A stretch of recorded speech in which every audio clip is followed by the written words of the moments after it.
Oh, sorry, I got really into that. Like, I don't know if you guys heard that, but that is one of the sickest intros I've ever seen to a stream. That was absolutely incredible. I felt like I was in Ibiza for a second. I was like, da-da-da, da-da.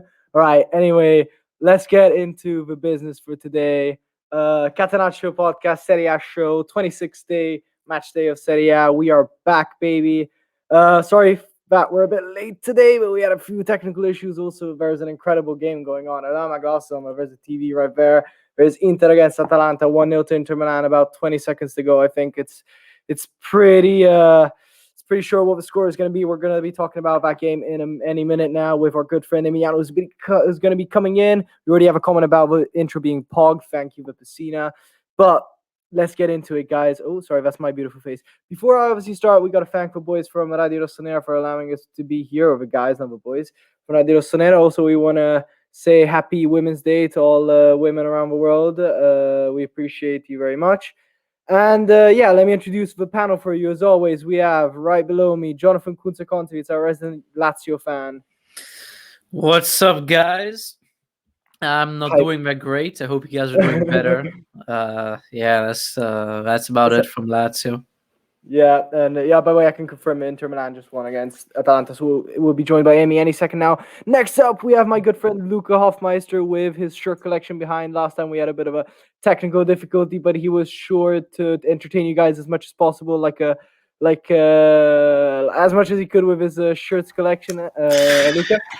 Hey guys, happy to be back. Not the greatest result now for Inter. Well, I mean, I guess it depends on how you look at it. No, I mean, good for us for Champions League since Atalanta lost, but bad for the world in general if Inter wins the league. I personally was wishing a meteorite to fall on the stadium at any moment, but that would have taken 3 problems away. Inter, Atalanta, and San Siro, so we could build a new stadium, which we'll be talking about that because Luke has some news on that. Also, by the way, Luke has told me to tell you guys that he is available for children's parties and bar mitzvahs as well to entertain you in case the actual clown doesn't show up like last time. And then last but not least, our resident Juve fan, Riccardo Sampietro. How are you doing, Ricky? What's up, guys? All good. Positive weekend. I'm very, very happy. Finally a good win. I'm sorry for you, Johnny. Slightly ruined by tonight's result of Inter, obviously. But, we'll just go on. Inter happens. You could say shit happens, but we're going to say Inter happens. Exactly. You got it. Until Emiliano comes, we can talk about that. Okay, but let's get right onto it. Episode 15, 8th of March, 2021. Let's get to it, boys. Matchday 26, an incredible round of results all around. So we had the first game was the Spezia Benevento relegation battle, which we're going to be talking about in a minute. And we prepared some memes for you guys as well. I'm really proud of them. So Spezia Benevento 1-0 draw. But then probably the biggest with Inter-Atalanta match of the weekend was Juventus against Lazio. Juventus that really needed a boost, to show that they are in this title race as well. And Lazio had to show whether, the bad run of form was just a moment or whether it was a thing to come. I didn't know really what to expect from this game. I think it could have gone either way. But let's get to it. So we'll get both points of view. We'll get Johnny's first because he's obviously... no, actually, because we have slides prepared, I forgot.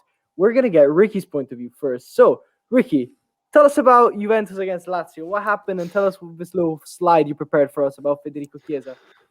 Okay. So I want to start by saying that immediately when Correa scored, I was like, oh no, this is going to be a Napoli Juve 2.0, the one at San Paolo. We lost 1-0. And what a goal, by the way. What a goal. Yeah. I have him at Fantacalcio. I can't say I was happy, but, just...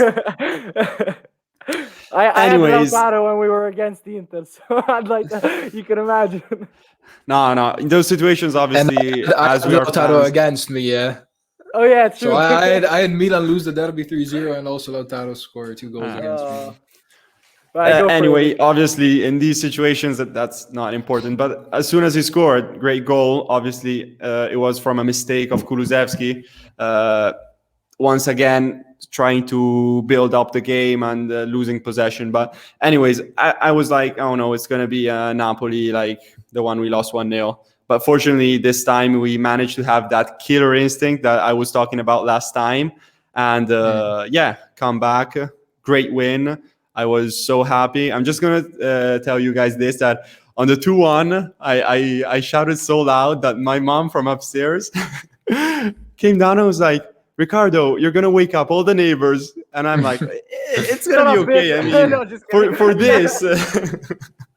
It's worth it. It's worth it. Our parents will never understand. Ricky, and one thing, since we were talking about penalties last week, incredible that penalty wasn't given to you. I'm sorry, but wait.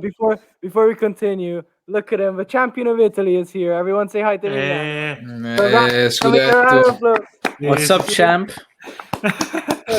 Everyone's against me today, yeah? Boo, bro, against you. You guys won the league. It's over. Yeah. We'll talk about Inter Of course. Just in a minute. Amy, by the way, while we're talking about this, can you update the table for us, and can you also do your predictions? Of course. Thank you. Of course. Right, Ricky, please go on. What did you prepare for us as well? Yeah, I wanted to focus on as the slide shows, because I mentioned it also last time. It's a couple of games he's showing be doesn't like. I mean, you wouldn't expect a 23-year-old to come to a team like Juve and immediately have such an important impact. I'm going to be honest with you. I've heard of many people fear that he could have been kind of Bernardeschi 2.0 or on that line. But I know that Juventus, when they chose him, they were convinced that he could really have a positive impact. And so basically, I wrote did you feel overall. that way from a start? Like, did you feel that way at a start, like many people did? Or were you convinced, I know this guy's going to be good for us? I couldn't imagine he could find so much space. I thought that he would have been more like at the start sitting on the bench. But as the stats say, he's had 24 appearances from a starting 11, 7 subbed in, and obviously then the goals and assists, which are also impressive. At the start, I feared that he would have been more like, let's say, a second choice. But now he's a fundamental player. Yeah. Also, when, for example, against Hellas, even if it didn't go in a good way, but in cases of an emergency, he can also play on the left or on the right in the midfield and do all the tutta la fascia, we say. And so also adapting to a new style of play. All right. But, anyway, go. I have to do some housekeeping here. I'm sorry, but they reminded me as well from Di Rossonera. As always, guys, we put the links in the chat. You can donate and you can subscribe with Prime. It'll really help us out by linking your Amazon Prime account. It's free. You just click and you subscribe to us for a month, and it will really help out the radio. But yeah, please go on. Sorry. Ricky, can I ask a quick question? In my personal opinion, I thought Chiesa was a good deal, maybe a bit expensive, but I thought Kulusevski was going to be the Chiesa of now, no? So the young player who's really doing well and who finds his spot in the starting 11. And instead, it seems that Kulusevski is struggling, and instead Chiesa is doing very well. Did you expect that as well, or were you worried about Kulusevski? I mean, I agree with you. I still think that Kulusevski, he started off better, perhaps. I remember the first match against Sampdoria, he scored the first goal. And he had some important matches. I didn't believe at the start that he was perhaps a bit forward than Chiesa. I imagined them to be on the same level. Obviously, given their young age, I didn't think that they could come in an important club like Juventus and immediately have an impact. Also because imagining that we had players like Dybala or Morata when he arrived, that would have been in front of them. But then the injuries and all the cases demonstrated the opposite. Chiesa has been phenomenal. Yeah. Kulusevski struggling, but just behind. I think he also had a very good impact. Mm-hmm. So that's very positive. Still also a good season so far. Yeah. Kulusevski maybe not at the same level of Chiesa, but definitely a good season. Yeah, I wanted to say, Ricky, I think the title is perfect. I'd like to. Can you elaborate for especially our English-speaking fans? I think that, which you will elaborate in a minute, is the reason why he is on top of all those players we mentioned. And I think that right now, Juve's most symbolic, not best maybe, but symbolic player is Federico Chiesa. Even more in this moment than Bonucci, Chiellini, and even Buffon, I'd say. But please explain to us what the title means and why it is so important. Oh my God, I sound like an English I just want to start. Jesus Christ. Sorry. Go for it. I just want to start off by saying I completely agree with you, and I'm going to give a straight example, Juve Porto. Juve Porto, yeah. The one we played 2 weeks ago. And tomorrow Porto Juve, sorry. Tomorrow is the second game at the Allianz. Tomorrow it's a big game. Yeah, probably the biggest game of the season so far. Then maybe we're going to talk about it later. Anyway, yes, the title, Federico Chiesa, Grinta e Passione. Here I was relying more on you guys maybe to help me. Obviously, Passione, passion, but Grinta, how would you translate it? Grinta is effort. It's effort. Aggression, maybe. It's effort, I think. Everything. Effort. It's like never giving up, being there always. Yeah. Fino alla it's something fine. very special. Yeah, it's a very. I think the direct translation is grit, no? Yeah, probably. Yeah. If you're a gritty player, but I think in Italian, it gives the point off even more. It has it's more of a special word. Grit, determination, resolve, all that jazz is there. But I wanted to let me go for a quick fire question for everyone, unless Ricky, you have something else to say. No, I mean, I just wanted to finish off by I think the picture on the right near the one obviously with Luis Alberto is the one when after he scored the goal against the Spezia, and I don't, guys, you would maybe remember the goal. It was the first he took a shot, then he fell down and he scored trying to get up, and then that was his celebration, and that I think that really emphasizes his grinta e passione and I think he's matured a lot since. So basically, I think he's matured a lot since coming. to Juve, absolutely. He's matured a lot in his season at Juve. I think at the start he was pretty immature. I think the Crotone game was a real show when he got that red card, and now I think he's becoming a complete player. Also, I'd like you guys to notice. Yeah, what's up?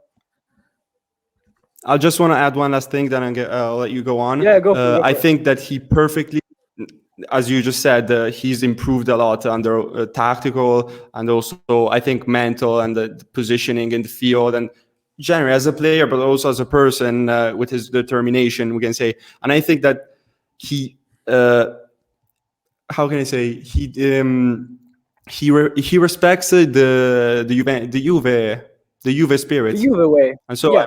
The Juve way, and that's very important to have a young player and see him so committed to the club, and I'm very happy for that. By the way, sorry to point this out, but can you see in the back Immobile and Meri Demiral doing the Titanic impression? Look at them; they're so cute. In the back. Anyway, quick fire question, just a yes or no, guys. Is Chiesa now a complete player, Jonathan? He's getting better. I don't know if he's complete yet, but I mean, look at Juve. We're not talking about one on the table. You can't say he is he's playing well on the team that's struggling. Let's put it that way. That's an interesting answer, Luca. He's very good. I don't think you can say complete just because of how high the bar is for youngsters nowadays. Yeah. When you see players like Mbappe, not everyone can be an Mbappe, but even Sancho. Rashford, for example, I think they're all around his age, and I'd argue better than him. So not complete, but one of Italy's best young players. Okay. Well, Ricky, we just kind of went over, but give us your opinion. Now, obviously, we're talking this way about Chiesa. He's had an incredible growth this season at Juve. I agree with Luca that there are other players. He mentioned Rashford, Sancho, and I should say that maybe, I mean, my point is that Chiesa still has time to grow. He's at an excellent point, but he's very good for our future. And if we think about other Italian players, maybe like him or with his perspective, maybe we can have also Zaniolo, and so he has time to grow even more. Yeah. So you're basically saying let's not be satisfied because he's got. I think he has much more potential. Yeah. He's a very good point, but he has much more potential that will come in the years. Wait, sorry to interrupt. Before I get to Amy, who is back by the way, we have to thank Lee Murray if that's the correct way, unless I'm butchering your name. Nimori2, thank you for subscribing with Prime. Thank you so much. This is our first sub for Catenaccio. Serie A show. Hey, what do you So mean? much. There was a very Third. generous half Third, 0-0 who third. donated. I said third. Ah, third. I thought you said first. No, yeah, half 0-0 is the symbol of our podcast, the Serie A show. All right, let's get back to Amy as well. Amy's going to be hyped as well because of the Inter win. Do you think Chiesa is a complete player now? Okay. I feel like he still has he unmuted himself like 6 times. It wouldn't unmute. I feel like he's not yet. I think he still has a long way to go, and he can become easily one of the best players for Italy in this new generation. Let's call it. Yeah. But I think I didn't really speak my mind before because I wasn't here, obviously. But I think in the recent months, especially, he's been Juve's MVP. Because last year they used to give everything to Ronaldo. It was either Ronaldo or you lose or draw or drop points in general. I think it's not spoken about a lot. The goal against Porto. I think he's the first player to score in Champions League in the knockout stages for Juve since Ronaldo came. So every other goal was scored by Ronaldo. Yeah, Ronaldo scored every single goal in the knockout stages. So that after is an the incredible groups. stat. Like, yeah, actually, that's insane. Three at insane. Atletico, then 2 at Lyon the next year. I think 1 at Ajax. But he scored in the my final as memory well. is kind of. He scored in the final when they won, right? No? Clown. Wow. Thank you guys. This has been the Catenaccio Serie A show. It was a nice goal by Chiesa in the Champions League as well. Yeah, and I think and very important as well. I think. Yeah, we're not supposed to talk about Champions League, but I think it's what's gonna save Juve. I think on a 2-0, it's very risky because on a 2-0, if you take a goal, it's over. 2-1, it's manageable. Yeah, I think it just means that Ronaldo only has to score 1 goal instead of 2. To be honest. Either way, he would have just scored. To carry on with this point, I wrote also that he's tied with Morata as the second goal scorer with 7 goals. Try to guess how many goals Ronaldo has as top goal scorer for this season. 18 yeah, maybe. I saw it like 20, 25? 20 goals. 20 in Serie A, right? In Serie A, 20 just in Serie A, I probably think it's just Serie A. All right, we'll move on, and then I'll ask her a question. I don't want an answer because you guys won't give me an answer. But who do you think is more unlikable on the pitch between Chiesa and Barella? I honestly think it's a battle. Chiesa, it's not even close. Chiesa. It's not even close. It's not even close.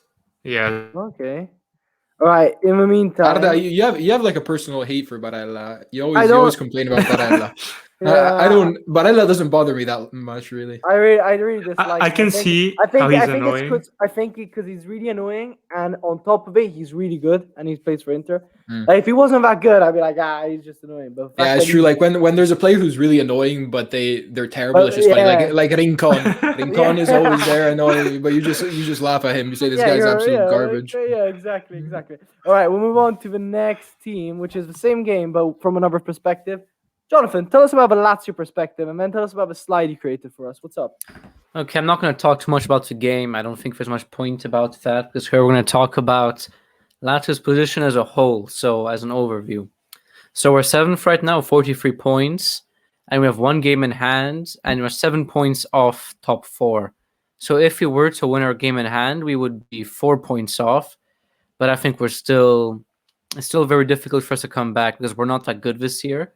And this is proven by us having the 8th best attack and 8th best defense. So we're 7th, yet in both conceding and scoring goals, we're 8th. Wow. I don't know. Just shows we win games by really narrow amounts.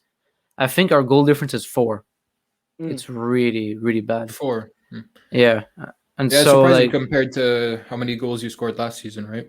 Yeah, like all over big teams score so much more than us. And then what are our problems? What happened to Lazio? So firstly, the biggest problem is we have no good backup options in defense. You got Muzak. What are you on about? Okay, look, so Lazio, like jokes aside, Lazio's starting 3 is really good. Radu, Acerbi, Luis Felipe, from left to right is really. And it already sounds like a joke. No, it's actually like a defense that can play against top teams. However, every single reserve is terrible. We used to have Bastos, and this guy we bought for 9 million. I even forgot his name. We paid a ton of money for him. He's gone now. Wallace? No, not Wallace. Wallace, I know. Wallace was also like Wallace and Bastos were better than the reserves we have now. Like it's so sad. We literally just downgraded our defensive options to be cheaper to save money. I don't know, but we really screwed ourselves over. We play the same style every single game, same formation. We're inflexible. Like eventually, people are gonna be better prepared to play against you. It's inevitable. Yeah. Evan, in my thing, Inzaghi, we've been playing 3-5-2 since he came. So since like 2016, give or take, and we still never spent Johnny. We have a sum of money. Love. Jonathan, what is it? K Cole just said Lotito Infame. I think you'll be glad to hear that. So basically, we never spent money on a decent left wing back. I do not know why. We would always buy the budget ones who turn out to be terrible. Faris, most recent. Durmisi. There was another guy. Johnny. Like there was another guy as well. Like there's so many examples of his left backs we buy cheap. Because we didn't really like hope for decent. We just want them to be Ludic's backup. But we needed something long term. Ludic got injured for 1 season and we've been exposed. This summer we should have just invested big time in a left wing back. Instead we bought a striker. I don't really know why. And we have Faris, who's so bad at Miles. And what a striker. Yeah. Nico, Forza Milan. Yes, Nico, always sempre. And then as the last problem, we bought 2 years in a row, we screwed up the transfer market. The only player from our last 2 transfer windows who's starting and Lazio starters, you know who it is? Well, I guess it's 2. Reina and Lazzari. Only them. Way. Everyone else we bought in the last 2 years is insignificant. Jonathan, tell me if this is true. Lazio, if I had to make an analogy, feels like, when there's a car parked, especially Amy will know about this. A car is parked and it's got like so little space between the car in front and the back, and to get out, it basically has to do and go like centimeter, and just can't get out. Lazio to me feels like that it wants to get out, but it's blocked in front and the back. Like, are you high? No, I'm going to tell you. I'm going to tell you. It was a bit of a stretch there. So what Lazio fans are? It feels like a team which is just I'm going to talk about this. So you know what I mean? Like what Lazio fans are talking about, leading on to thing about the team being blocked, like we're kind of like a stalemate now, is time for a new cycle. So this picture shows Inzaghi, who's still not renewing his contract. So some people are suspecting that he's going to leave. He's done with Lotito and he's gonna jump ship. Evan Tyra, I don't know. He did great work in his previous years. Over 2 years in a row now, he's been terrible. Personally, if I can give my opinion, I think the only problem in the club is really Lotito, because I think when you I think Tara is a great sporting director or whatever he is. I think Inzaghi is a really good coach, and you're also in a position where you've been playing, as you said, you've been playing in the same way for the past 3 years. It's not hard to make 4 or 5. Right. Exactly. It's not hard to make the right purchases to make your team go to that next step. The only issue is that Lotito's not willing to put the money, right? No, but this year we had the money and we just spent it stupidly. That's what I wanted to say. I feel like... Yeah, okay, that's true. Because if you save that money on Murici, then... Yeah. I feel like this was the year for Lazio to grow, because you get Champions League, you have extra games, and you get the extra money. What I think we should have done is, in attack, I think we were fine. We should have kept Adekanye, kept on growing him, and the dynamic we had with Correa, Immobile, Caicedo was good. And then Adekanye, give him more time. I think he could have actually gone on to be decent, because Muric did sometimes have to play with some injury crisis, and I think Adekanye would have been fine, to be honest. If not, you can experiment moving Luis Alberto or Milinkovic further up. I just can't believe this is the same team that beat Dortmund in such an incredible way at the start of the season. It's incredible. Yeah, but the thing is, it's the same team. Lazio is literally the same team since 17-18. Since 2017-2018, it's literally the same team. 16-17, not really, because lots of people have been gone since then. Yeah. But 17-18, it literally plays the same way, same key players. The only change is Cherby De Vrij, which in the end they play a similar role, except that Cherby is left-footed. And think about it this way: like, in fact, imagine how bad your team would have been. Sorry, if Ricky, if I interrupted you, I'll just say this quick. Imagine the risk your team could have had if remember those years where Milinkovic was about to go at some point, Luis Alberto looked like he was about to leave. Imagine if these guys actually left, like how much of a pickle you'd be. Because like you're one of those teams, I think, which has a really like solid backbone. Yeah, what I wanted to lead into is it time for a new cycle? We have to also think about the players. Milinkovic probably wants to leave. I think it's time. He eventually has to go. Rather sell him for a lot of money than when his contract runs out, and we have to accept. I personally wouldn't mind if there's a change in the coach, if Milinkovic gets sold, and there's just a general rebuild, a fresh feeling. Because honestly, like we have had the same team for 3 years now, kind of 4 if you consider 2017. I think it's time to move on. Johnny, are you not hoping that Inzaghi becomes your Ancelotti, like a manager that stays for a long time? No, and he's like, no, I don't. I don't know. I just think he's you too want inflexible. a breath of fresh air. Yeah, I want fresh air. Is just. I think the team is really predictable now. Yeah. I don't know. All right. Should we change subject to liven it up a bit? Because I got depressed. I just wanted to. Yeah, what's up? Sorry, I just want to throw out there a question to Johnny. It's not a surprise. I mean, it's obvious Lazio struggles, especially in the defense. And you probably heard of him. What do you think of Armini? Yeah, he's supposed to be really good, but for some reason, we never give him a chance. We put Parolo in center back. We put Marozic in center back, but not Armini. I do not know. I heard about a great talent in the Lazio academy who just got purchased. Who's that? Mussolini. No, Mussolini. They bought Mussolini's his grandson, great grandson or something. Yeah, great grandson. Oh my god. All right, let's move on, bro. Sorry about that. That's great stuff. My 5th apology to the Catenaccio listeners. You high? All right, anyway, let's move on to the next game. So I'm going to go through them kind of quick. But Crotone Torino, another really good game for the relegation battle. Serse Cosmi, I can't do his voice, but Serse Cosmi is back with a win, a very convincing win. Torino is missing so many players due to COVID, so that should be taken into consideration. But then I'm going to talk about the other relegation candidates because I've got a slide made for him. So Crotone beating Torino, and then Cagliari drawing literally last gasp of a game against Sampdoria, and then Fiorentina Parma ending 3-0. But here's the little slide I made. Oh no, sorry. Yeah, here it is. I hope you enjoy it. I actually watched this. I watched the entire game. It was a banger. A really good game. I was watching that. Man, you guys can't imagine how long it took me to find a decent picture of a thing to make us edit. But let me talk about these games for a while. So, as you can see, and then we'll see in our table made by our good friend Emiliano, this is the relegation battle. There's a couple teams there. But if I told you at the start of it, and obviously there's a couple more teams up there which are like quite close, but I think these are the real relegation candidates to me, at least personally. These are the ones I selected. I made these slides. So if you look at them, these teams, or some of them, you'd say, how the hell are they there? Cagliari, Fiorentina, and especially Torino have on paper some really, really good teams. Fiorentina has a team which I think could easily get into the Europa League. If they actually, I wouldn't say if they tried, but if they actually put a lot of effort in.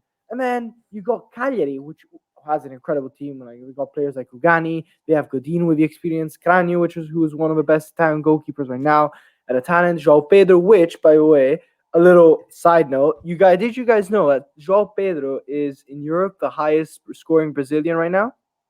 Yeah, isn't that an incredible stat? Brazil doesn't have they don't have a number 9 or reading anything. The stat.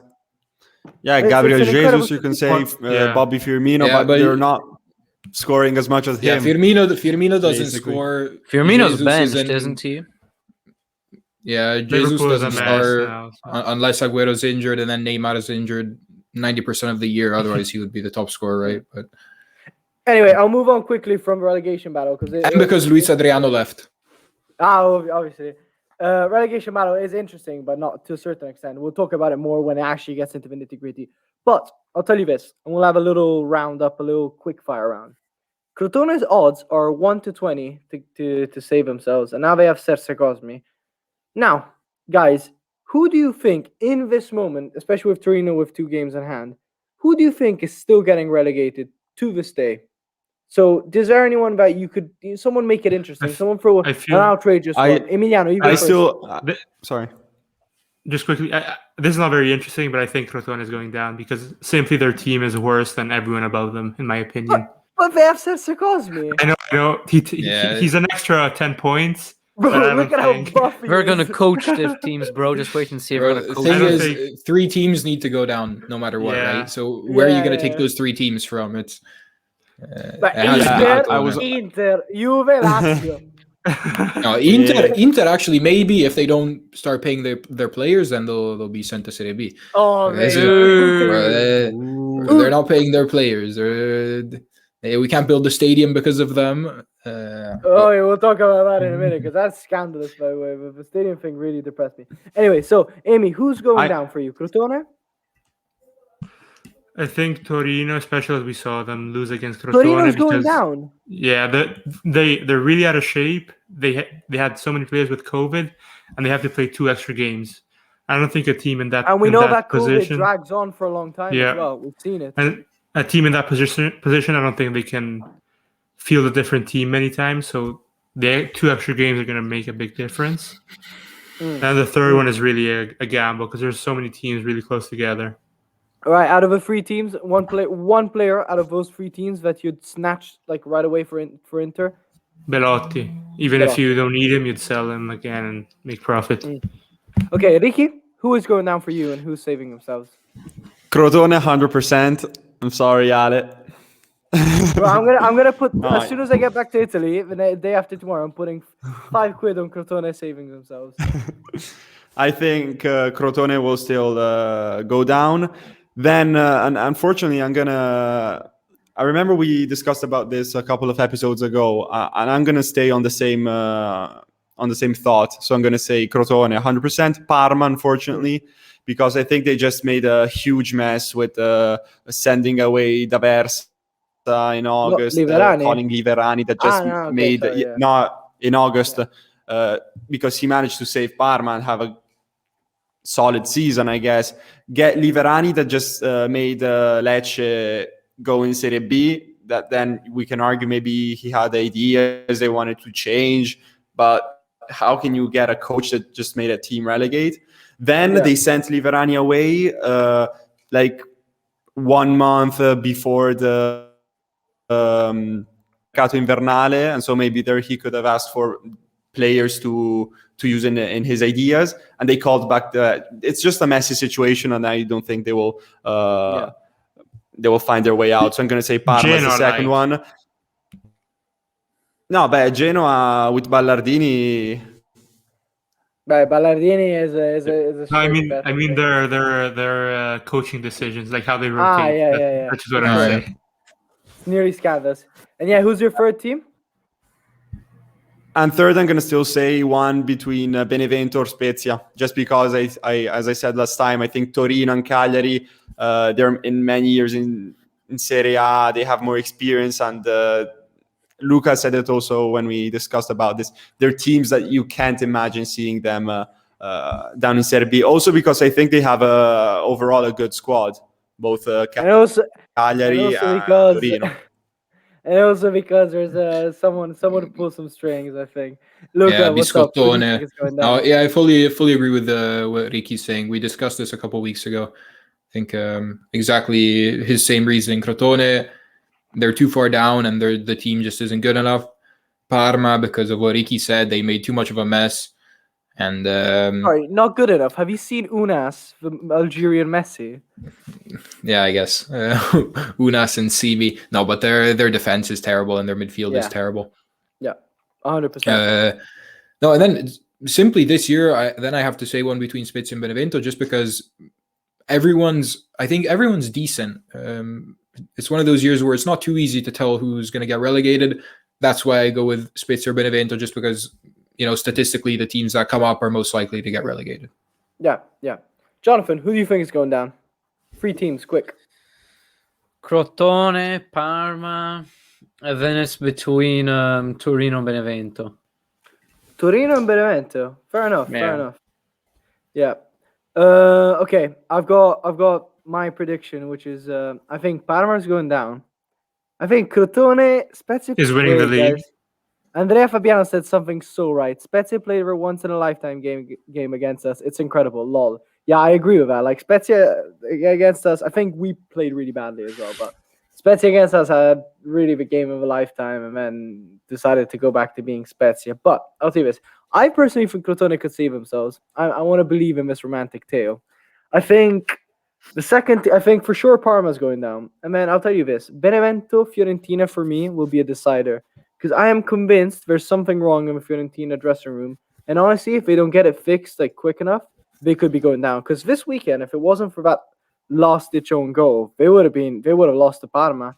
And right now, it would have been Parma 19. So it'd still be the same. But Parma 19 with them at 26 is not that distant, guys. Anyway, I think Parma, in their last 3 games, they should have 9 points, considering how things went. And if they hadn't choked, and instead they have 3. Yeah, I think if I think it could get interesting. So I think what's it called? Good old Parma's going down. I think Benevento will be going down, but I told you it depends on that Fiorentina game. And I think Torino, because of a COVID thing, could be going down. But I want to see Fiorentina. I think it'll be not fun for Fiorentina fans. I think it'll be quite funny to see them going down. All right, we'll move on from the relegation battle because I think no one cares that much, and we'll move on to the next game. So Napoli winning 3-1 against Bologna. Pretty good game, especially for Insigne with a brace. Osimhen scoring and then missing a couple chances as well. For a second, I thought Bologna was going to get back into the game. It was a controversial disallowed goal for Bologna there, but we won't talk too much about it. Man, Udinese thrashing Sassuolo 2-0. Really good game by Udinese. I think it's one of those. It's those games which will be crucial for Udinese just to get to that limit to save themselves, and then they'll just completely let go and they'll just gift points to everyone. But I think for them it was a really important game. Sassuolo again, I don't know. I didn't feel as if they would have won this game, but yeah, Roma Genoa, the snooze fest game of the weekend, 1-0 with a Mancini header. Mancini, quick fire round, underrated. Jonathan, I think he's underrated. Yeah, I like him. I always liked him. I always thought he was a decent defender. Luca? Not underrated. In line with what people say about him. Ricky? I think he's good, but he also messes up a lot. Yeah, same as Luke. I think he's an average player. Amy? Feel like slightly better than average, but for my taste, I think he's too aggressive. He just you just see him in midfield for no reason, tackling someone. Makes no sense. Yeah, just out of the blue. He's got 4 goals though. He's having a really good season. Yeah, I think it's pretty in line. I agree with Luca. All right, and then the next game we talked about Fiorentina Parma. Then the next one, Verona against Milan. We good old Luca prepared the slide for us. I'll just introduce the game. Obviously, as a Milan fan myself, an incredible editing job by Luca. Not mine. I got it from Milan. Wait, I'll shout out the account because I don't feel. But I got it from Milan Twitter. Oh, you got it from okay. Fair enough. Yeah, anyway, it's from Dittatura Franchista on Twitter. Okay. So thank you to him. An incredible edit. Okay, anyway, moving on. Milan been plagued by injuries, and Emiliano and I have been going at it all weekend with him saying, "No, we don't have injuries," and I was like, "Nah, bro, we've been quite unlucky. I don't want to start this year because I took that statement back when I saw Donnarumma limping in the first half of the Sunday.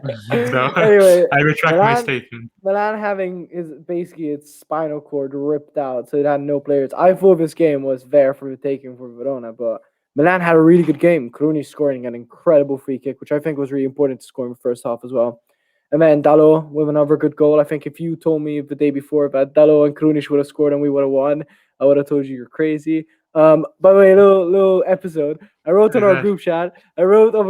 Guys, like 1 hour before game, guys, put 10 euros on Krunic scoring today. My SNAI, the betting app, is not working because I'm in Turkey right now. Please, someone do it. No one did it. I would have won 100 euros, man. I would have quit this podcast and gone somewhere. Anyway, LS Milan. Luca, you prepared a slide. Tell us about it and tell us the importance of the next games as well. Okay, so this image is not only represents Krunic this weekend, but also represents, since the picture is Kaká. It's disrespectful to Krunic. And since the picture is originally Kaká against Manchester, this also symbolizes what will happen on Thursday when Krunic humiliates Bruno Fernandes, Rashford, and especially the fridge Harry Maguire and scores a hat-trick at Old Trafford. Harry Maguire! No, but jokes aside, we go to Verona, a place where it's incredibly hard to win, and we've seen that all year, without our best players except Gigio. So there's no Çalhanoğlu, there's no Ibra, there's no Teo, no Rebic, no Benacer, but I mean, the whole year has been without Benacer. And I expected a very poor result.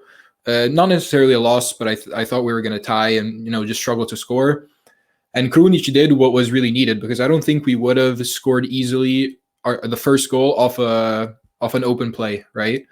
Just because Ellis was defending so well and our attack wasn't there. So I think Krunic did something really incredible by scoring off a set piece.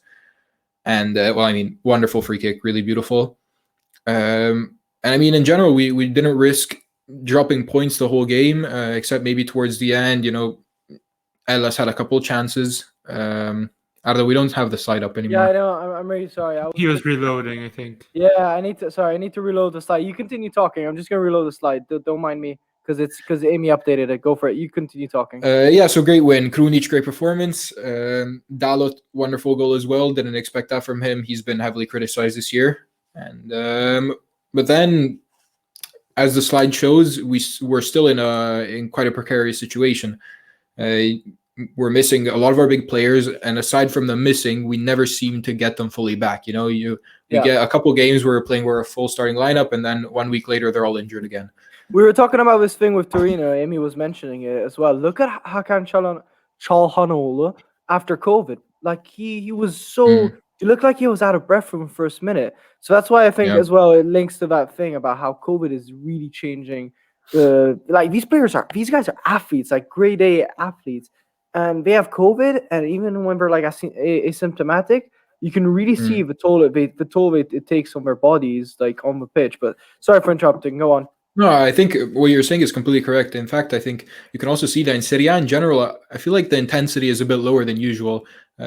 During Milan Hellas, at certain points, it seemed a bit like a friendly. Yeah. Very, very low pace. Then it depends who you're watching. If you watch Atalanta with their special juices, then then it looks like, like everything's normal. But then I'm sure that this COVID thing the COVID thing, it's not just a little thing. Yeah. But I'm sure it has a major effect. Yeah. Then we just have a quick stat here. We're second team with most injuries this season, second only to Parma. And just as a bit of a benchmark, Inter has had 31 this season. Yeah. So we are suffering from that. Hopefully it gets fixed soon. Yeah, but we were talking, I think Amy and you were talking about in our group chat, but we won't start a discussion, but it's also important to see like the severeness and, just the stat of a number is a bit of a false number, but that doesn't matter. I wanted to ask you guys as well, like, I'll put a little comment in as an AC Milan fan. Today someone at Adiro Sonera said this, and I think it was really good. Like, cool, but like, exciting thing about Milan is that in some way, it always surprises you. So you were expecting to win against Spezia, and we got absolutely thrashed. We're expecting to not do well against Roma, and we won. We were expecting a good game against Udinese, and it was a crap game that we pulled back. You forgot about Rodrigo Becao. That's the problem. We forgot. Yeah, sorry, we forgot about Rodrigo Becao. And against Verona, I was expecting to lose, and we won 2-0 with a convincing game. This is the thing about this and with no penalties. Huh? What? Incoming set piece conspiracy about Milan. Yeah, exactly. Anyways, we won against Verona. It was a really good game, but I don't know how I'm gonna. I think we should keep a low profile because we're still 6 points from tonight behind Inter. I think the guys behind us are slowly creeping up. I think tonight's game, the Inter-Atalanta game, which we're going to talk about in just a second, was really important because if Inter won, when Inter wins, we're detaching from Atalanta. If Atalanta won, we'd get closer to Inter. So that was, I think, the win-win situation for us. And if they tied or a meteor struck San Siro, that would have been even better. Anyway, my question is to you guys: upcoming fixtures: United, Milan, Napoli. Are we expecting some really good games from Milan, or are we expecting a fluke? What are we expecting, Jonathan? What are you expecting? I'm expecting. I'm expecting them to probably lose against United. I'm sorry, but if you draw, it's a good result. Jonathan, I don't think you're saying anything out of this world. United on paper. Yeah. They just beat City. They just beat. However, I do think you're going to win against Napoli. Okay, we'll see. I think we might win against. Ibra might be back. I think United will lose, but I think the most important thing at Manchester away. Do you just say United will lose? No, we will lose. Amy, I swear to God, I'm going to kick you out. I don't give a shit. No, what I'm going to say, I'm not going to say which one, but I think we're going to win one and lose one. I know which one. I don't know. It might be possible that for some reason United is all cocky because they just beat one of the best teams in the world. Apparently, Rashford came out limping in the derby. I mean, I really expect a loss against United and Luke Shaw as well. Just to... Okay. He scored and he's a starting left back. But no. Just for transparency. No, but they have Telles, right? Yeah. No, I don't know. I think we'll lose against United and win against Napoli or draw against Napoli.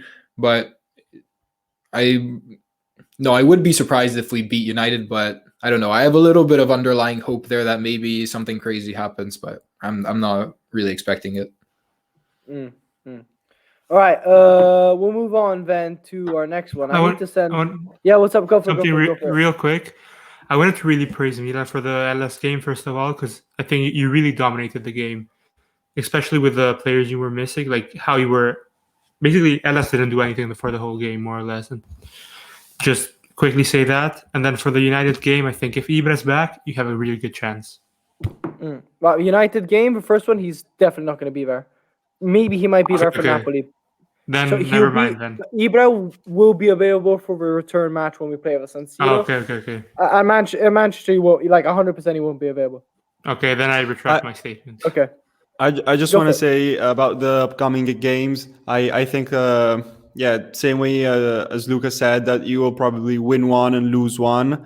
Tough to say which one, but I think especially the Serie A against Napoli game. You might be able to take a win similar to the one you had against Roma. Which one's more important to win? Which one's more important to win? Like, if you have to say... Probably Napoli. Probably Napoli. Napoli? Yeah, Napoli. Napoli for sure. Jonathan? I said Milan. No, Milan. Milan, it's the connecting factor, Johnny. Which one's more important to win, United or Napoli? Napoli for sure. Napoli. But don't you guys think that if you win against United, you get this confidence boost? I think even if you can lose against United like 2-1 and be very happy about that, because that's performance. On Siro you can play for a 1-0 or something like that, and who knows? It definitely will be more of a problem if you lose against Napoli than if you lose against United. Yeah, for sure. All right, man. We'll move on to the last. Oh, sexy calls me. We'll move on to the last game of the weekday. Inter against Atalanta. We've just seen it. Amy will talk about it in a minute. You can see how everyone just got a bit depressed. Yeah, if Cold is still in the chat, K Cold. I know he's one of probably the few Interisti who watches us. If he's still here, I know he's happy to see this. But yeah. Anyway, Inter winning against Atalanta. I'll give you. Okay, Amy, this is a very honest recap from me. You could absolutely smash me into bits if you think I'm bullshitting, but I personally, this is the way I saw it. That Inter scored. What's it called? Atalanta dominated for a long, long time. Apart from the fact that I'll say this from the start, the referee today was an absolute shamble of horrendous. By the way, K Cole says defensive masterclass. Hey, thanks, buddy. It was defense. I think both teams. I was watching it in Turkish here. Because I'm in Turkey, and the guy was saying that the standing tackles by both teams were incredible. Like the standing tackles were really good. Let's start off by this, and I know Amy will agree with me. The referee was an absolute trash, man. I think Romero should have Romero should have gone on a yellow card in at least the first half, and he didn't get it until the 65th minute, and he tackled Lautaro 3 times from behind. Then this is my recap of the game. Atalanta dominating really well for a while. But Inter really solid defensively, especially with Handanovic saving it a couple times. And then I think thunderstruck really when Inter scored. I'll say it, a bit of a fluky corner goal. Perseverance for sure, but it was quite fluky. And I think that really morally killed Atalanta, and that gave way for Inter's Catenaccio play, where they really stayed at the back and tried to counter-attack and that kind of football. And it just didn't work out for Atalanta. I think Inter as well, if it just didn't work out for him. I think Lukaku missed 2 goals, basically. Because at the end, it was kind of working, because when Atalanta gets tired, the Hakimi as well on the right was going for it. But yeah, I think personally, Inter got quite lucky. But at the end of the day, I can say it all I want, but the numbers speak for themselves. But Amy, as an Inter fan, give us... Anyway, give us your... oh my God, I fucking hate you, Amy. Give us your opinion of a game. Like, give us your overview. Like, mine obviously was from Milan fan, but give us your overview. What's up? Obviously, I agree with you. I think Atalanta. I don't think the stats really favor them. Give me a comment on the referee, because I know in the group chat you weren't. The referee was horrendous. I think Jim City 100%. and Romero should have jail sentences after that game. Even when Lukaku in the first half, when he sprinted away and then Romero came back, Jim City basically wanted his kit as a souvenir. Usually they do the kit swaps at the end of the match. He wanted it there in the 20th minute. Yeah, but they were so good. I was just talking about this with my dad at dinner, and I was like, in Serie A, there's not a defender physically that can stand or can take Lukaku. And he said, they leaked. And I was like, but probably in Premier, they're more tough and they could manage him. But tonight, I have to say that actually Jim City on Lukaku was pretty, If you allow murder, anyone can keep Lukaku. If you allow murder, anyone can keep Lukaku.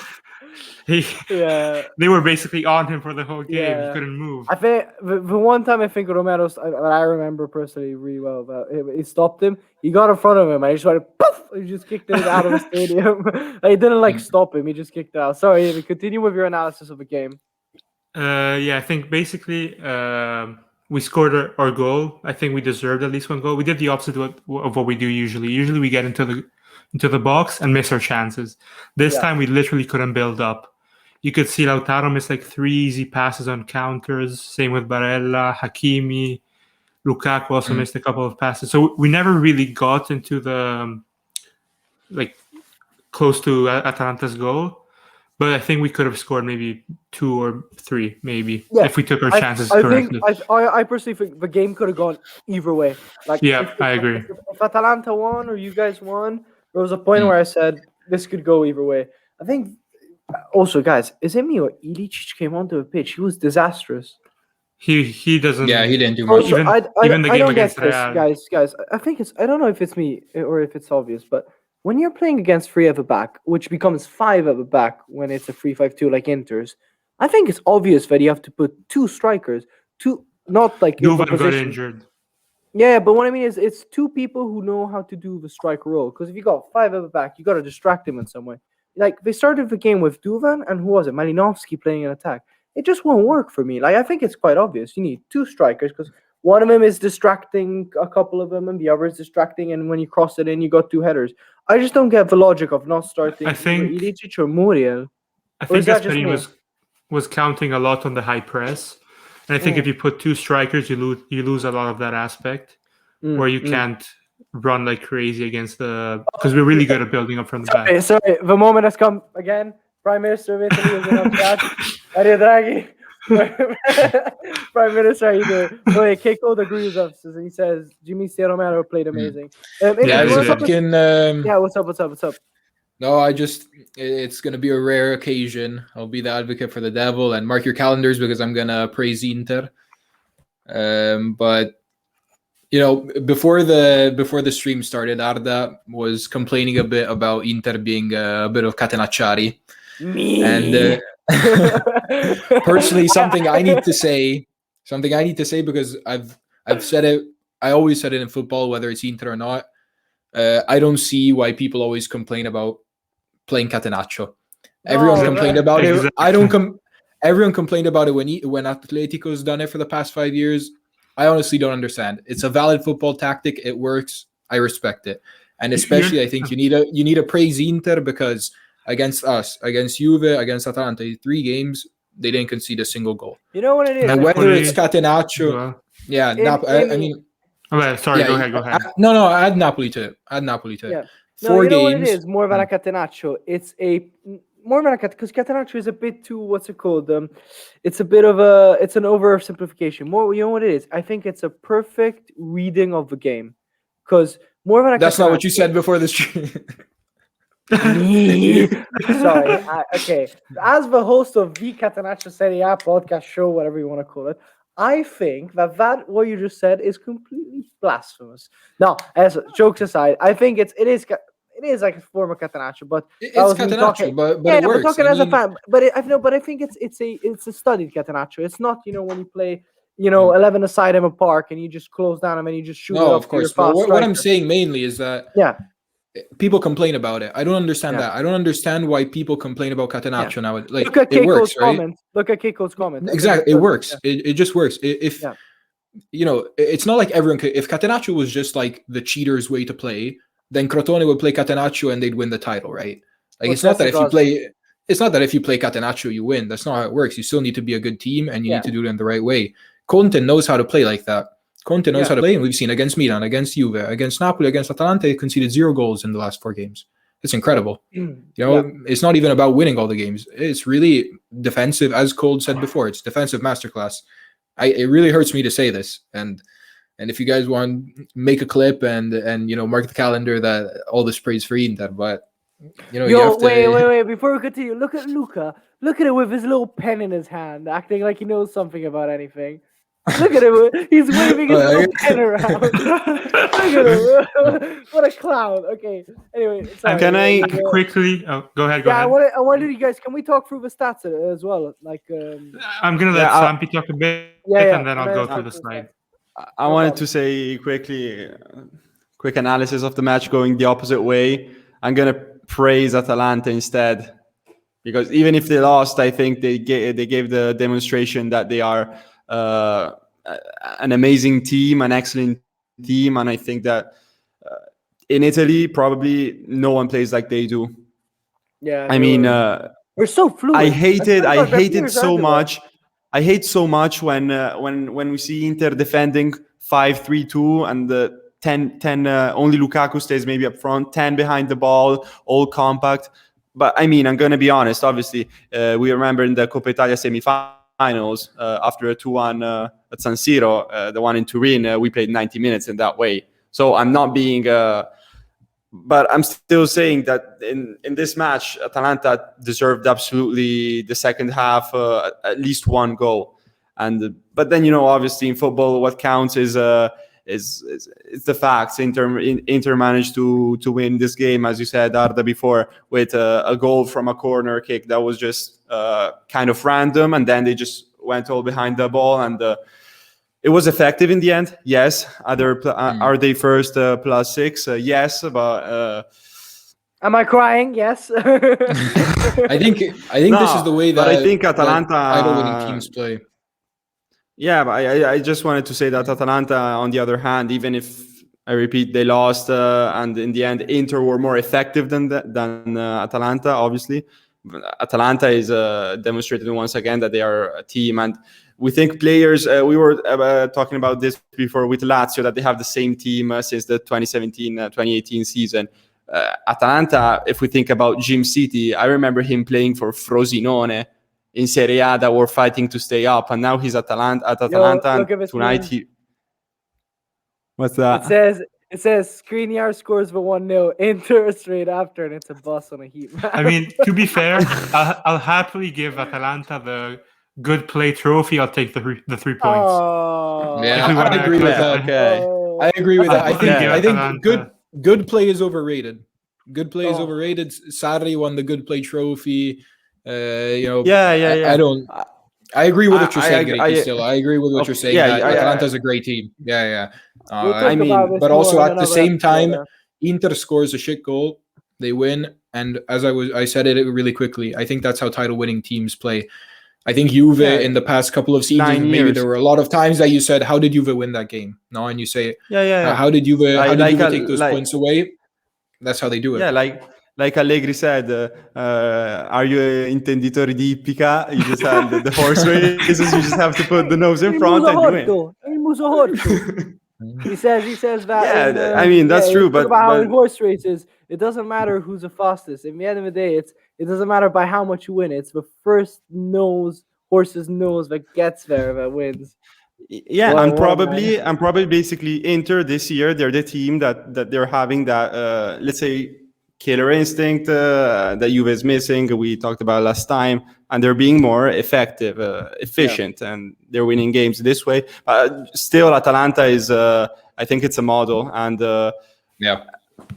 especially I'm looking them like we said last time, they would need to win the league maybe at Leicester, but if they play a Leicester style of season, but also I think about them. If they play in Europe, now they have the one against Madrid. Obviously, it's not easy, but I was thinking, imagine if they managed to play 11 versus 11 at Bergamo. They like to play. And one thing that makes me, last thing, one thing that I absolutely love, you see the defenders that they play the ball back there and then they're just like, oh, let me go in attack. Let's go up. Toloi is crazy. Yeah, he just passes the ball. I heard Gasperini. Yeah, I heard Gasperini that Inter was playing the ball in the defense, and I heard Rafa, vai su. Bro, he just starts sprinting. It's crazy. I think I wanted to quickly finish this Atalanta point. I think the problem with them, their biggest shortcoming is going to be stamina always. Because if you look at how they play, especially against big teams, they press too much to keep that form up. Maybe twice a week. Like a human being cannot keep up that physical performance. That's why we saw them. I think they played really well against Lazio in Coppa Italia, and then the next week they lost against Lazio, and they lost. They drew against later. Oh, sorry. Then they drew against Torino. Jonathan is still here. I've heard him in about 20 minutes. With that play style, you're always going to drop points here and there because of just how much you run. Yeah. I wanted to go to Jonathan. That's why I was joking about him not being live. How did you guys beat Atalanta? Did you guys beat him pretty decisively at Bergamo? The thing was, the first we played in Coppa Italia, and we were playing a lot of reserves. They were still playing the starters. Then the second game, we played our starters. They played their starters again. Their starters were tired, and it was easy for us. Exactly. They can't I agree. Keep this up. Yeah, exactly. If Atalanta managed to play all the games as they usually do, and the Atalanta style, they would be obviously first of win the Champions League. I mean, but they can't keep the rhythm for the whole season. So I remember they drew two games against Genoa and Udinese maybe, or another lower league. Yeah, Toro. 3-3. There were 2 games in a row like that. And still, because it's difficult for them to keep the rhythm. Can I just say one last thing? My phone, I have Conte. He said probably now after the match, they asked him if in Italian you say scudetto in tasca, and he said se mi guardi in tasca ho 40 euro. Wow. What a dick. Classic Conte. Classic Conte. All right. Anyway, do you want to talk about the stats, Samir? Let's bring it back to the slides. Everyone was praising our defense. We're at 1 hour 8. So guys, we need to. Yeah, go quickly. Yeah. Everyone was praising our defense, but of course we still have the best attack in the league. I wrote 62, but of course it's 63 now again after this last game. Yeah. We're the 3rd best attack in Europe with 2.48 goals per game, which is. You know who's first and second? I think it's Bayern and City or maybe Ajax. I'm not one of the two. Bayern is for sure above us, and then I think it's either Ajax or City. It's good company to have up there, but I'm not gonna. Yeah, my memory doesn't. I searched it this morning, but I can't remember. Yeah. And then I was forced to put something negative about our team because I didn't know how the game tonight would go. I wrote the Lukaku dependent because he has 18 goals and 8 assists. He is one of the top goal scorers and the top assist man in the league. And the interesting stat is that when Lukaku doesn't score, we only win 50% of our games. Of course, I included today was 45 for tonight's game, but 50% is not really great. And it's the only game he scored the first derby, by the way. It's not even like a big. Is it? Okay. Yeah, that's what I wanted to say finally. In the 7 games where he didn't score, we lost. I'll repeat that. In all the games where we dropped points, except for one, which was the first derby, we lost. We dropped points. Okay, I'm getting confused now. Every time we dropped points, Lukaku didn't score. Sorry, guys, this is first time. Basically, every time we dropped points, it was because Lukaku didn't score. If that makes it clear, except for the first derby. To be fair, but the last two games he didn't score and you guys won. Against Parma and against Atalanta. Every time we dropped points, so either drew or lost. Okay. Lukaku didn't score. Except the derby, of course. All right, let's move on, man, to the next segment, which has been updated, thankfully, by our good friend Amy. I think we're getting to that stage of the league, Amy. Have you noticed where even when something happens, we're not getting major changes? This is, I think, the time where people start doing the runoffs and really getting the gaps bigger. Amy, tell us more about the table and if there's anything interesting that has happened. Well, first of all, we start from the top, obviously, as every week, and it's us at 62 points. Then it's Milan at 56. Juventus at 52 with a game in hand. Of course, we see that every week. Amy, did you expect us to be at -6 by the end of this weekend, or were you expecting a +9? No. Of course, I expected you to stay there. I predicted a 2-0 win for Milan last week. Oh yeah, true. You got that right. I actually expected us to be at +4 because I predicted a 2-2 draw. Oh really? Between us and Atalanta. Yeah. Then another reason why I'm glad that Atalanta didn't get any points today, because I didn't have to switch the standings 5 minutes ago. So it's Roma at 50 points, gaining one position over, of course, Atalanta at 49. And it's two teams with one game in hand. Napoli at 47, that's at 43. Hellas Verona, who's been they get some points and they drop. They're just in the no man's zone. They have 38 points. Same situation with Sassuolo, of course, the game in hand with Torino. Then it's Sampdoria, who's actually getting Udinese is getting really close to them. They're tied on points now. So maybe Udinese managed to get into the top 10 there. And it's Bologna at 28 points in 12th place. Genoa at 27. And then it's three teams. It's always the same three teams at 26 tied. It's Fiorentina at 14. Yeah, but don't worry. Crotone's going to be out of her in a bit. Of course. Yeah. I'm not predicting now. Then it's Spezia at 15th and Benevento at 16th. Ooh. Then it's Cagliari at 17th with 22 points. Torino with their 2 games in hand, 20. Parma at 16 and Crotone last at 15. Nico 27 is asking us: is it best Tomori or Maguire? Harry Maguire. I think the answer is quite obvious. One is a fridge, and the other is quite versatile. One isn't a football player. Yeah, exactly. I think we can all agree. But one is worth £95 million. Yeah. Just because of the passport, because he's British. Oh no, that's a Tomori. To be fair, Tomori. I'll take that back. Tomori is he's like British, Canadian, and something else, but he's chosen. I think he plays for the. I think Maguire's one of those Maguire players just for the I think in Serie A he would do well. Who? Sorry, I think Maguire. If you put him in Serie A, I think he would be very good. All right. I mean, we saw Smalling. Oh, yeah, exactly. Similar to Smalling. Smalling this year, though, it's not too good this year. I just wanted to say one quick thing about the table, since we didn't talk about Roma. I'll go back to the table then. Roma not beating the big teams, but they're up. Wait, I'll go back to the table. You guys still hear me? Yeah, I liked it, I think. I like to. I didn't hear you guys for a second. Yeah, that's their strategy. I mean, it works in the league. Yeah, exactly. We always say, Roma doesn't beat the big teams, but 4th place.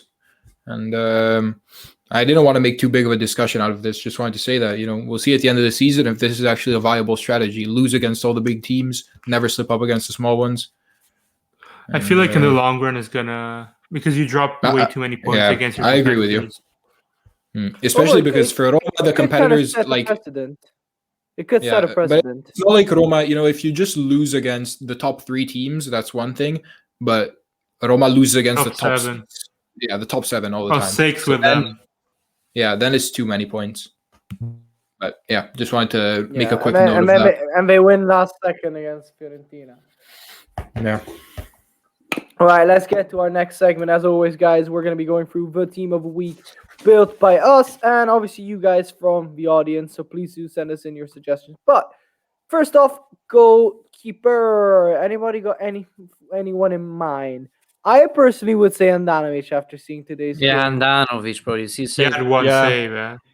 Also, the one but good for the save. importance of the match, Yeah, for but the good, importance yeah. of the match, I would say Are we keeping gonna a say clean Andanovic? sheet. I love it when Luca just walks off. I had to stretch a bit. No, I had like Man, my ass gets 10 cramped hours. when Yeah, I had 10 hours. Catenaccio. My ass. Yeah. I Oh, needed because you to play sit up a weekend bit. league, didn't you? No, I had lectures. Oh, you had yeah, sorry. I totally forgot Same about Monday. Yeah. importance, I worked. Yeah, because I worked today as well. I was so in Coglioni today. It's shocking. All right, free ever back. Can I say Skriniar as well? Yeah. Skriniar.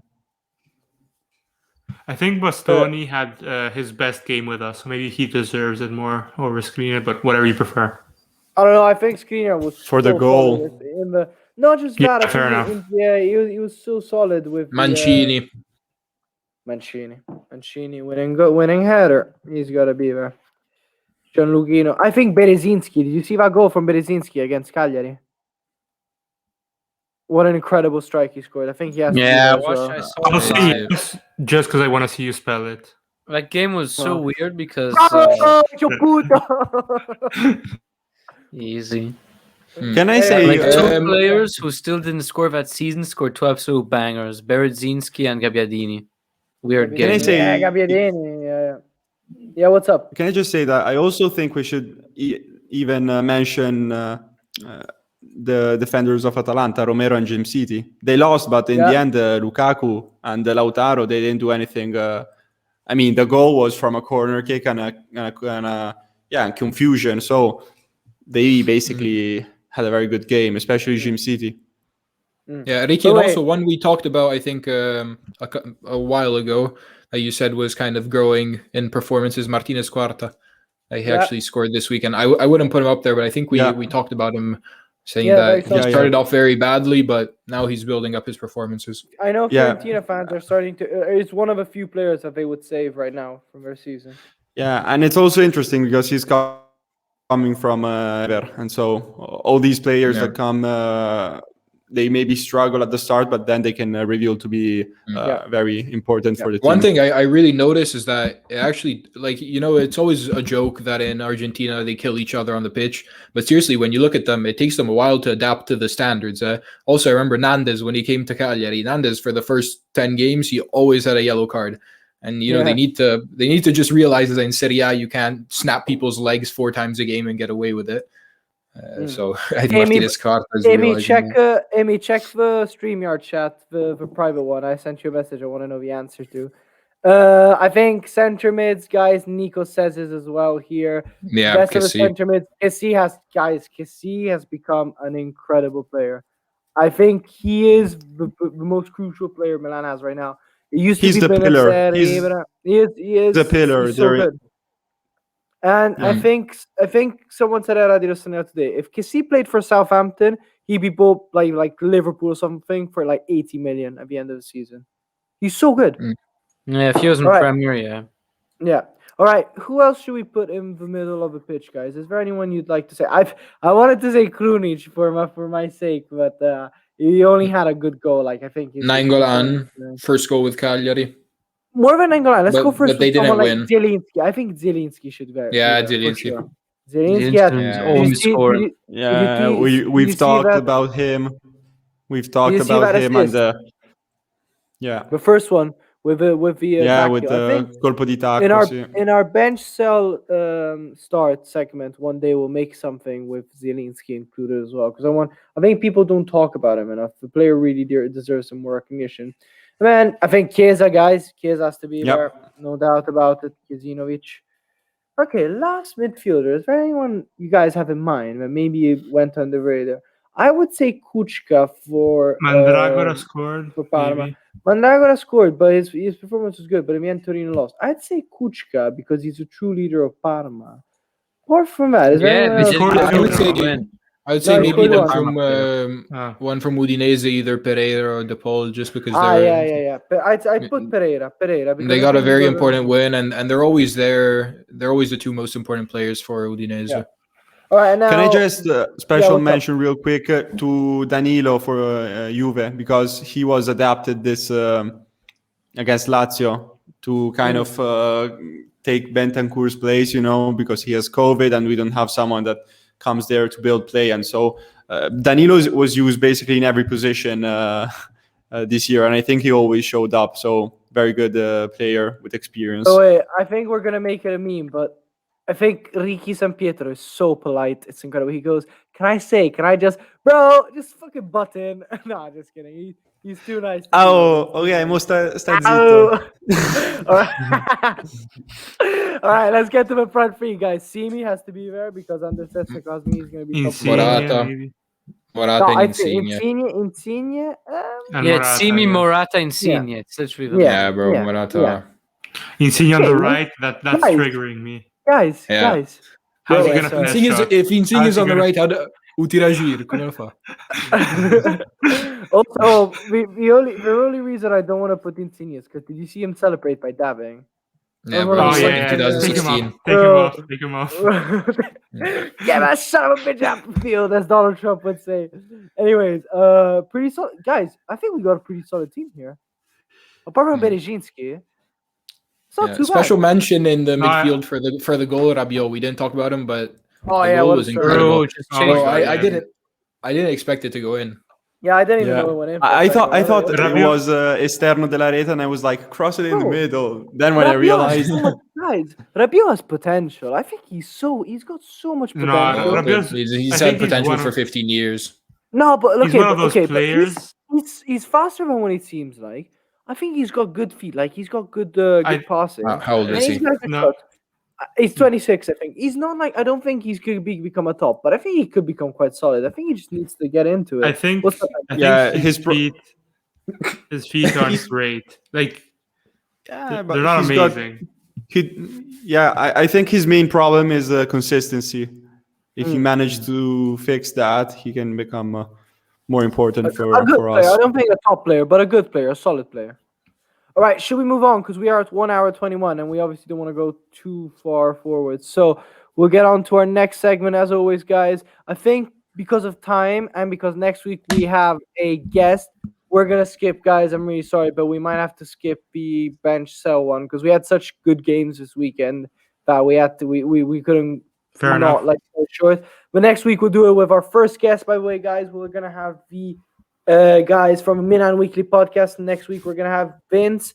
He's going to be here. I don't know if for the whole thing, but it's obviously going to be after Milan Napoli, like the weekend. So it's going to be a good game to talk about. So, Kukolda, by the way, is asking Luca about your shirt collection. So while I get the predictions up, can you tell us about your shirt collection? I'll add something new.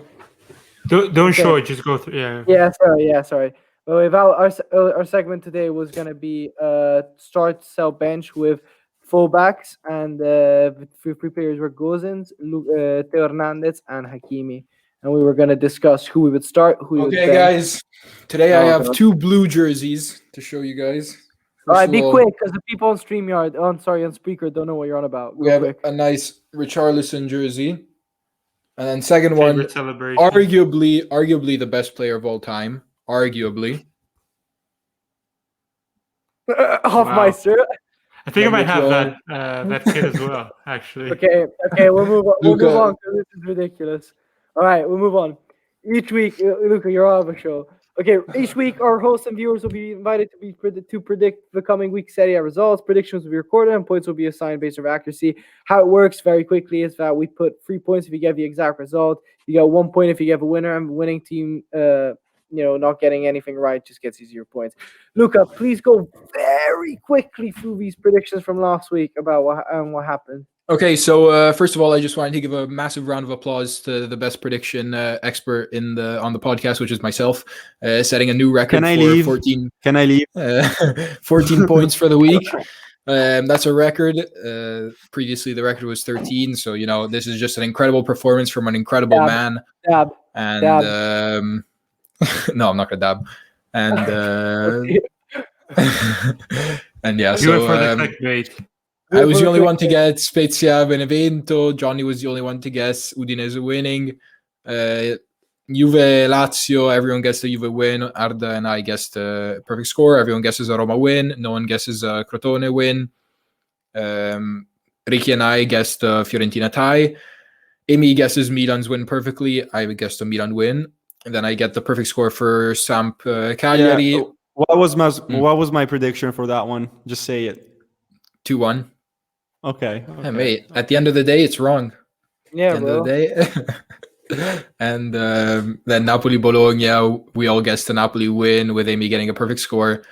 And finally, Inter-Atalanta, everyone guesses an Inter win, except Amy, who was trying to goof fate, and it worked. What a goof.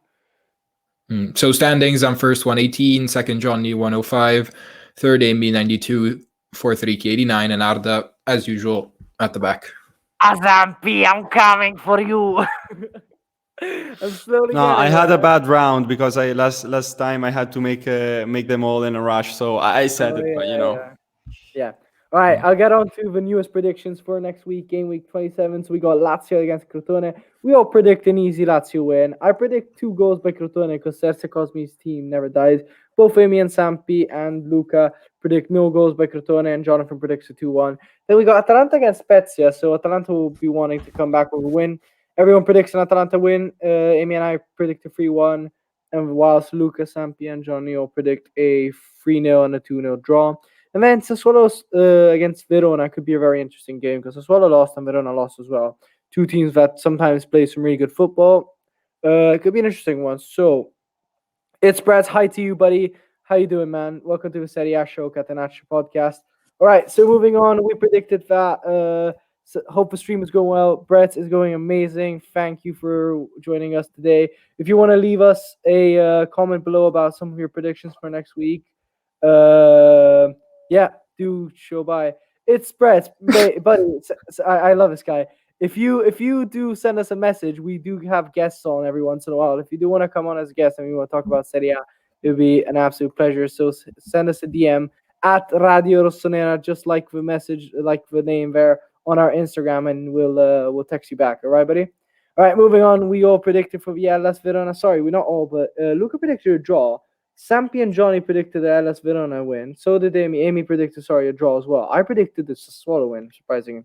Then, Benevento against Fiorentina could be one of the most interesting one of the weekend because it is a relegation battle. So, Luca, Sampi, Jonathan all predicted the Fiorentina win. I predicted draw. Amy predicted, surprisingly, a 1-0 win to Benevento. So that could be very interesting. Moving on quickly, Genoa against Udinese could be a snooze fest, but both Luca, me, Jonathan, and Amy predicted a win for Genoa, while Sampi predicting a draw. Bologna against Sampdoria, everyone apart from Amy and I predicted a draw. Amy predicted the Sampdoria win. I predicted a Bologna win, strangely enough. Torino against Inter, everyone predicting an Inter win, some by more, some by less. Moving on then to Parma against Roma. 1-0 draw predicted by Luca, and then everyone else predicted a win. I predicted the Parma win, surprisingly. I think we could be in for a surprise, especially after that Fiorentina game, because we saw Parma really getting that grit into that grinta we were talking about before. Then the 2 last games of the weekend, we all predicted a Juve win against Cagliari, but then the biggest match of the weekend, Milan against Napoli. Luca and I both predicted a draw. Could be a bit of goof-hating. I predicted a 0-0 draw, but then Sampi, Johnny, and Amy all 3 predicted Milan win, which could be interesting. All right, guys. Okay, I'm going to say something, another one of my insane predictions. We're going to tie or lose against Napoli because in some way we're going to beat United. How about? Guys, this is an advertisement against drugs. It's not going to happen. It's not going to happen, but if Krunic scores against United, I'm buying his jersey. I'll buy it. And I'll wear it on the podcast, okay? If Krunic scores against United. I'll tell you this. I'll put it... you know what? I think I might buy a Crotone shirt, by the way. I'll wear it on the podcast. I probably will. Buy it and add Cosmi 10. I was thinking about it. I want to put Cosmi 69. Just because... Anyway, that's a no from me. Guys, it's been an absolute pleasure. This has been an amazing episode. I really love this. So many good conversations going on. It's a shame that we got to a 1:30 mark. Literally, we have 1 minute left. I'm gonna try to raid someone, a good friend of mine that is streaming right now. But in the meantime, guys, it's been an absolute pleasure. The Catenaccio Podcast with Catenaccio Boys. Thank you to Radio Rossonera for the platform.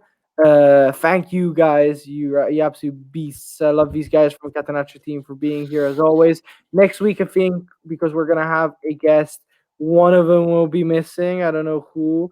We'll have a little chat about it in a minute. But we're gonna have a little chat about who's gonna miss it next time. But let me thank everyone from our panel. So first off, Jonathan, say bye to everyone. Bye, everyone. Hope you guys enjoyed this episode. Yeah, and then next up we have Luca. Bye, everyone. Thanks for watching. As I said last week, we're excited for the guests we're going to have in the next couple of weeks. So stay tuned in, and big things coming. Ricky. Ciao a tutti. Always a pleasure to talk about calcio with you, and see you soon, guys. Yeah, that's it. There's no one else we have to say bye to, so we can close this up. Just kidding. And then let's give a round of applause to our Serie A champion, Emiliano. Amy. Congrats. Thank you. You're a clown. Thank you. Hopefully next time, or maybe in 2 weeks' time, depending on who's missing, I'll be here for a whole episode for once. So I hope you enjoyed. All right. Guys, I've been your host for today, as always, Aleardo Ariani. It's been an absolute pleasure to be here with you guys. Catenaccio people, don't exit this as soon as we're done. I'm talking to you, Jonathan, by the way. But it's been an absolute pleasure being with you guys. Catch us on StreamYard. Catch us on our YouTube channel. Next week, Milan Weekly Podcast with us. The one after, we've got, David Amayala. And apart from that, see you. We're going to raid another channel right now. All right.